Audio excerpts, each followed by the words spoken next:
Hello, beautiful people. I am going to share.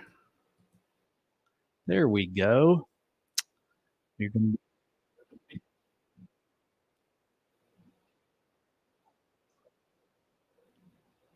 oh, that's not very good.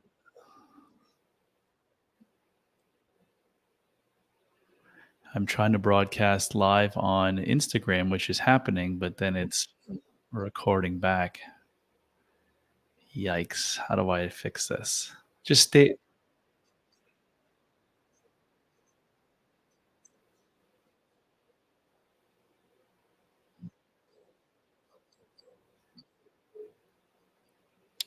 All right, we're going to close on Instagram. If you're on Instagram and you want to watch this, just go to any of my other social media channels at Brad Chandler Coaching or Brad Chandler. Actually, bradchandler.com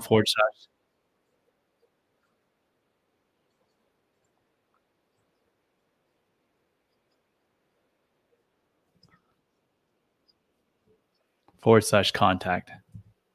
All right, we'll figure out this issue, but you can go watch me on the other social media platforms. This is my first time on Instagram, so we'll be back.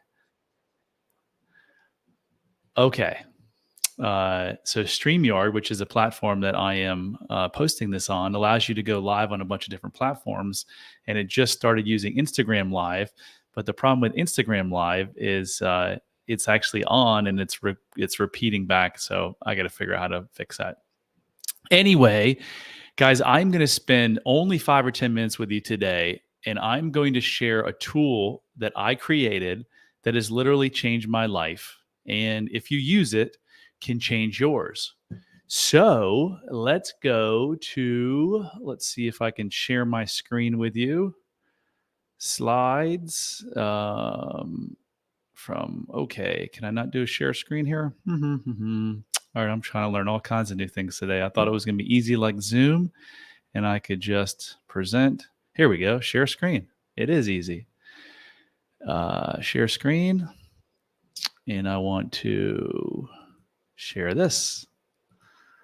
Okay, all right, we're cooking with gas, as my mom used to say. So this, guys, is called the Joy Regenerator. I'm going to go into slide mode here so it can be as big as you can. No, I don't want to share it. I want to go in the slideshow. Okay.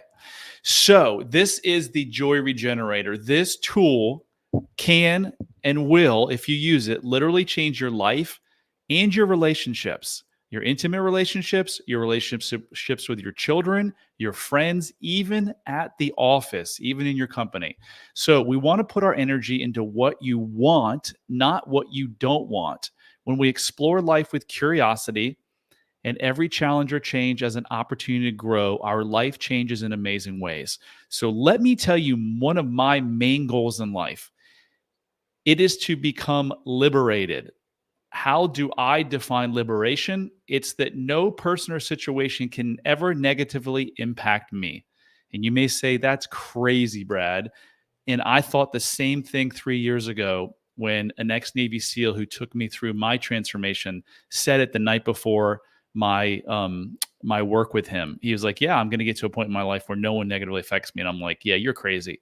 Well, here we are almost 3 years later, and damned if I'm way, way closer than I was 3 years ago. I'm not perfect, but I'm way, way closer.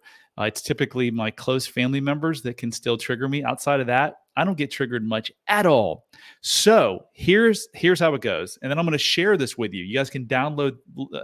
This isn't the actual tool. This explains the tool. I'm going to actually give you the tool for free. No strings attached, because my goal in life is to make an impact on this earth while I'm still here. Hopefully I'm here for a good 60 more years, but I just want to give the gift of happiness and freedom that I've been given to as many people as possible. I have a goal of 1 million people. So when you feel a negative emotion, folks, you are in a fight or flight state. So we don't want you to remain in a fight or flight state, because when you're fight or flight state, you can't do much good other than fight or flight. And that's not what I think you want to do in your life, right? But most of us spend 75 to 80% of our lives in a triggered fight or flight state. So when you feel this negative emotion, know you're in a fight or flight state, which means your brain is going back to a time in the past, typically in childhood, when someone made you feel this certain way, and you're going to look for, oh my gosh, we're in danger. So the lion bit my arm when I was 5, when I shook the bush. I've got to recall that. So we're going back to that painful time when whatever the situation is at hand that made you upset, it was already happened in your life. You're going back and your brain is scanning through all your memories to figure out, okay, what did I do last time this happened? We don't want you in the past. We want you in the present. So I want you to pause and take a couple deep breaths, 4 or 5 seconds in, pause for 4 or 5 seconds, breathe out for 4 or 5 seconds, pause for 4 or 5 seconds, and then start the process all again. That's the box method, 4 sides. Then I want you to identify the emotion. I'm feeling sad. I'm feeling angry. I'm feeling frustrated. Unless your kids are being attacked by a bear, anger really usually has underlying sadness or unresolved hurt. So if you're feeling angry and you're really pissed off, just remember you're really sad, and that's just the way that you're acting out. So I'm feeling sad. Okay, give yourself compassion for it, because guess who's feeling that? It's not your adult self. It's your 6-year-old self. As an adult, you would just see the situation as it is, but as a child, you couldn't do that. Your brain didn't process right. So if your 6-year-old self walked up to you and said, "I'm sad," how would you deal with that child? Hopefully, you'd pick that child up. You'd put your arms around them. You'd say, "It's okay. I'm here for you. I love you." You need to start treating yourself that exact same way. I used to feel anxiety on the golf course for reasons, I think, because if I won the tournament, I'd think, oh gosh, I'm good and I'm worthy. But if I lost the tournament or I hit a bad shot, I was worried people would judge me. It was completely unconscious. But when I had this anxiety, this anxious moment, guess what I would do? I wouldn't give myself compassion. I would be like, what the hell's wrong with you? You're playing at a country club. You know where your next meal is going to be. You've got clothes. There's no bombs dropping on your head. What's wrong with you? That just exacerbated the problem. Now, if I feel anxiety when playing golf, which I hardly do, because I used to have to drink like crazy when I did. I don't drink anymore, or hardly at all, a couple times a year. So, but when I do feel that tinge, I just say, it's okay, Brad. It's okay. You're feeling anxious. I'm here for you. The next step is you want to identify the root cause. What is causing this? Well, for people who haven't done the work, it's probably going to be a little bit hard. I can promise you it's something in your childhood. For me, it was my father hitting me with a belt, making fun of me, my mother and father fighting a lot, not feeling safe as a child, triggered the I am not enough. So anytime now I'm in a fight or flight state where I'm feeling a negative emotion, I always know my root cause. As I'm thinking about this, I'm also thinking, what are 3 great things I'm grateful for? So if I'm triggered by my daughter because she doesn't unload the dishwasher, I say, I'm glad she's healthy. I'm glad she has arms and legs to, unload the dishwasher. I'm glad she can hear. I'm glad she's a beautiful little child. Being grateful is really hard to feel negative emotion when you're grateful. Then you go to, was the original thought true? Well, what was the original thought in every single case of my negative emotion in my life today and for the rest of my life? I'm not enough. I'm not worthy. But am I? Yes, I know I'm worthy. I know I'm enough. That was just a story I told myself as a kid to get me through the stressful times of my father hitting me and making fun of me. If this bad thing is happening to me as a 6-year-old, I must be bad. I must not be worthy. So now you've got this down. You can do this with yourself. Start doing this today. How do you improve your relationships with this? Let's see if I can go to the next slide. Okay. So next time your spouse does something that triggers you, I want you to say, Janet, John, Jimmy, whatever, this isn't your fault. What you said or did just made me feel sad. Can you help me process it so that I can heal and we can become better connected? Now, your spouse may be like, who the hell are you? And what are you saying?